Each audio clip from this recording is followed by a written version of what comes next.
क्या लग रहा है इस हमले के पीछे, साजिश के पीछे कोई बड़ा चेहरा हो सकता है? बिल्कुल, इसमें देखिए या तो कोई रसूखदार लोग हैं, सफ़ेद पोश लोग हैं, या मौजूदा राजनीति के बड़े आका हैं। जिस प्रकार से घटना के तथ्य मैंने आपके सामने रखे कि इतने लोग थे, ना पुलिस ये बता पाई कि उनके पास हथियार कहाँ से आए। पुलिस कहती है उन्होंने चंद्रशेखर का नाम सुना और हत्या के लिए एकदम से उतारू हो गए।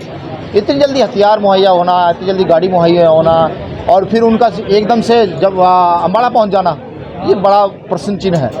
मतलब आज़ाद समाज पार्टी और भीम आर्मी ये मानती है कहीं ना कहीं इसके लिए साजिश है। मानती नहीं, ये साजिश ही है, 100% साजिश है। तभी तो सीबीआई जांच की मांग है। सीबीआई जांच की मांग हो, निष्पक्ष जांच हो और पता लग सके कि वो सफ़ेद पोश आखिर है कौन। 24 के चुनाव में चंद्रशेखर आज़ाद का क्या अहम रोल होने वाला है? देखिए, मुझे लगता है कि मुझसे बेहतर ये मीडिया बंधुओं को पता है जो फील्ड में रहते हैं। जब आप शोषित के साथ, वंचित के साथ खड़े रहोगे, हर मामले में जाओगे,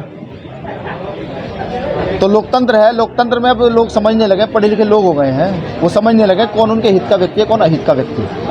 एक अहम सवाल है आपसे मेरा, दलित कार्ड जो तमाम नेता खेले, स्वामी प्रसाद मौर्य हो, चाहे वो मायावती हो, कई लोग हैं, कई पार्टी के नेता हैं जो दलित समाज की बात करते हैं, लेकिन जब उनके उत्थान की बात आती है तो सिर्फ एक राजनीतिकरण देखा जाता है। क्या लग रहा है चंद्रशेखर जो लगातार आप युवा हैं और लगातार दलित समाज की बात उठा रहे हैं, SC ST समाज की बात कर रहे हैं, कहीं ना कहीं इन नेताओं को उनसे खतरा नजर आ रहा है राजनीति?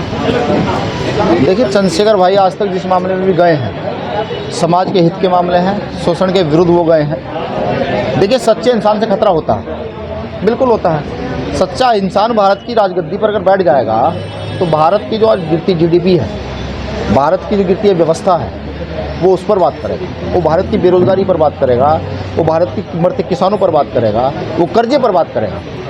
क्या सच्चे इंसान को ऐसे ही दबाया जाता है, मरवाया जाता है। क्या SC ST OB माइनॉरिटी समाज एकत्रित होकर के 24 के चुनाव में चंद्रशेखर आज़ाद के साथ, भीम आर्मी के साथ, आज़ाद समाज पार्टी के साथ आएगा? देखिए, पिछले चुनाव में आपने देखा होगा, राजनीतिक तौर पर हम लोग नए लोग हैं, लेकिन फिर भी समाज बड़े पैमाने पर मदद कर रहा है। पिछले जिला पंचायत चुनाव में भी आपने देखा होगा, हमारे बहुत सारे जिला पंचायत चुनाव लड़े, हमने जीते। विधानसभा में काफ़ी वोट मिला। ये प्रतिशत धीरे धीरे बढ़ रहा है और ये धन पर आधारित नहीं है, ये सत्ता पर आधारित नहीं है, ये पूंजी पर आधारित नहीं है, ये सोर्स पर आधारित नहीं है, ये मेहनत पर आधारित है।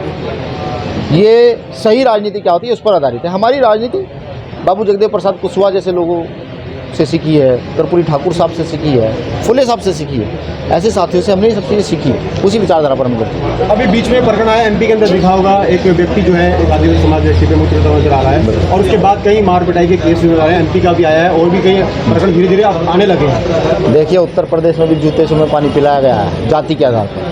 मध्य प्रदेश में वो भी बीजेपी सुरक्षित व्यक्ति है जिन्होंने एक व्यक्ति पर बाथरूम किया है जाति के आधार पर।